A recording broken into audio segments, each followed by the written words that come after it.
You can't tell by looking at someone whether or not they have an eating disorder, despite all the things that you've been told in this culture about what eating disorders look like. And this is especially so for every single eating disorder that exists out there. And I want to talk to you specifically about binge eating disorder. There are so many myths and misconceptions about binge eating disorder. You might be feeling stuck, like, I binge a lot, but do I have binge eating disorder? And while this is not meant to diagnose, I just want this to be an offering so that we can just start to break down all the stigma that's out there, all the myths surrounding binge eating disorder, and you can get a better sense around what is it and what causes it, because it is the most common eating disorder in the US, if you could believe it. Oftentimes other eating disorders are talked about more than that one, but the most people have this one, so let's get into it. Be sure to check out the free resource that I have for you below about healing your relationship with food and being afraid of gaining weight and your body changing along the process. If you're feeling that way,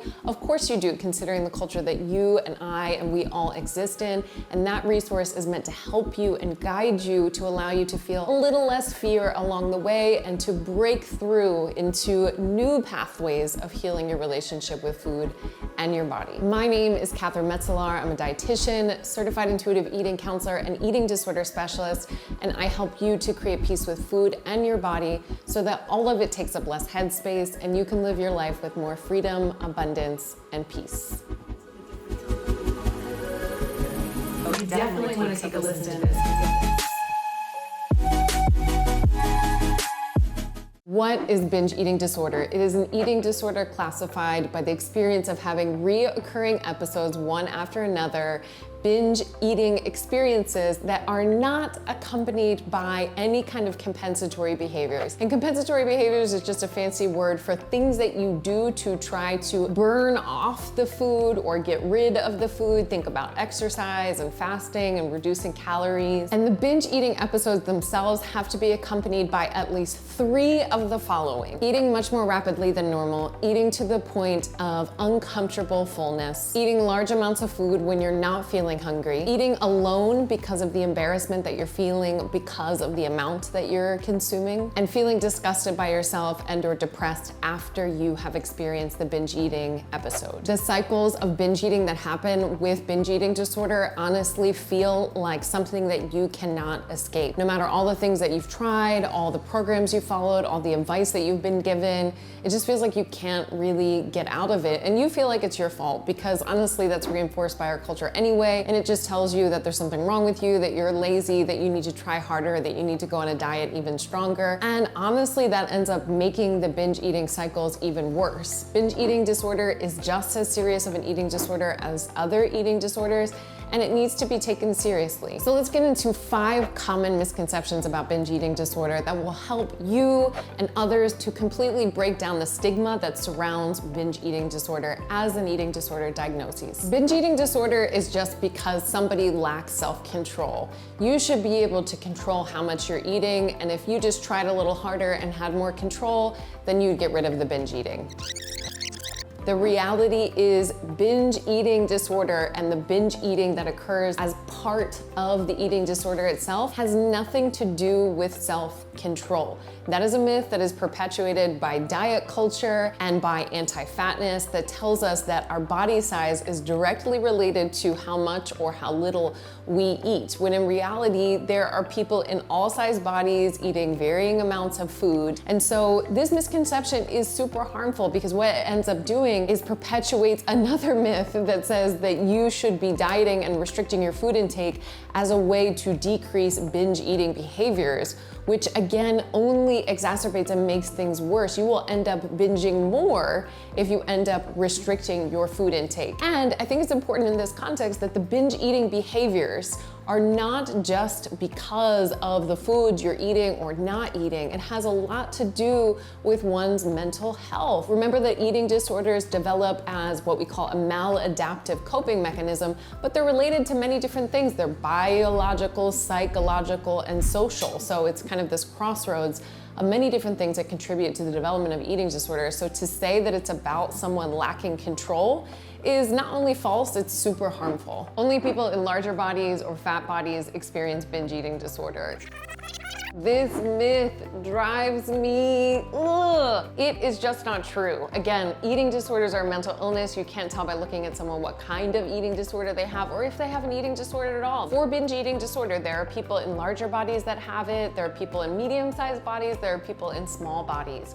By saying that a certain body size has an eating disorder, not only are we discriminating against people, we're missing a lot in terms of how much we see, right? We're assuming that we can tell. So if we see someone having a binge eating experience or exhibiting certain behaviors that we might be concerned about, but they're not in a larger body, that is missing a lot. The same thing goes for someone that isn't in a larger body, assuming that they have binge eating disorder when in fact, they could have anorexia or they could not have an eating disorder at all. We need to stop assuming things based on someone's body size and listen and pay attention to the things that they're telling us and the things that are happening for them if we have the privilege of being invited into someone's life in that way. Men don't have binge eating disorder. All people are affected by eating disorders. All people are affected by diet culture. Men have eating disorders. The rates have risen extremely and astronomically over the years. Men deserve treatment just as much as anybody else. And men really suffer in this way. In my personal opinion, I don't think there's enough dialogue and conversation about men and the frequency of eating disorders. Binge eating disorder is very common for men, very, very common. And yet we assume that men are not impacted by the media, by diet culture, by unrealistic beauty and body standards, not impacted by really difficult traumatic experiences in their life and other things. Honestly, remember, it's many things that can contribute to, in this case, the development of binge eating disorder, but men suffer as well. Stopping binging is easy. Ooh, this one really gets me worked up because if it was easy, folks that were experiencing binge eating would just stop. And lots of people talk about it. You have probably seen it all over social media, probably even on YouTube, of people saying, do this, this, and this is gonna stop you from binge eating. It's easy, you just need to add in this or take out that. And even if you have all of the tools, let's say you and I, for example, are working together and I give you all the things that can help support you from a nutrition perspective and from a nervous system perspective, and you feel prepared, that doesn't mean anything. Knowledge and information doesn't always translate to the behavior changing. It can take a lot. Remember that because eating disorders are complex, it's not just about getting information. So to say that it's easy to stop implies, again, or colludes with that really toxic messaging around it being completely in our control and it's your fault and you just need to be better and have more willpower and stop binge eating. If it was that easy, people would stop on their own, but it's not. It's a complex, in this case, for binge eating disorder, it is a complex mental health disorder that is not that simple. The binge eating is serving a purpose, and even though it causes harm in the long term, and this goes for all eating disorders, it definitely is there for a reason, and you can't just take it out without having anything to replace it, and you can't just change it overnight because it's probably been there for a while. Binge eating disorder isn't really that serious, especially compared to other eating disorders. This is absolutely not true. While there are different ways that each eating disorder can negatively impact someone's physical and mental health, we are not in the game of trying to make it into a hierarchical system of suffering.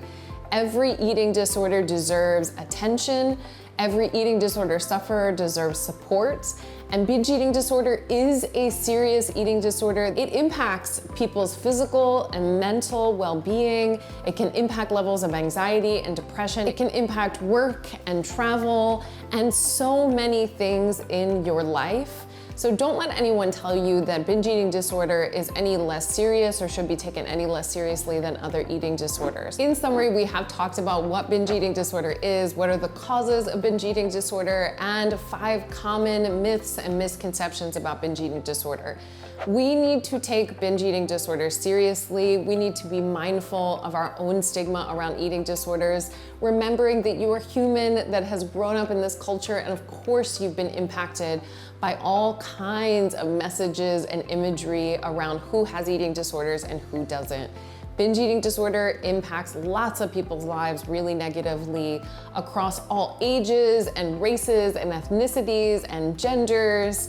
it is important that we remember that so that you and others can get the help that they need and deserve. Please know that if you're experiencing frequent binge eating episodes, it is not your fault. You don't lack control, you don't lack willpower. It is not something that you have chosen.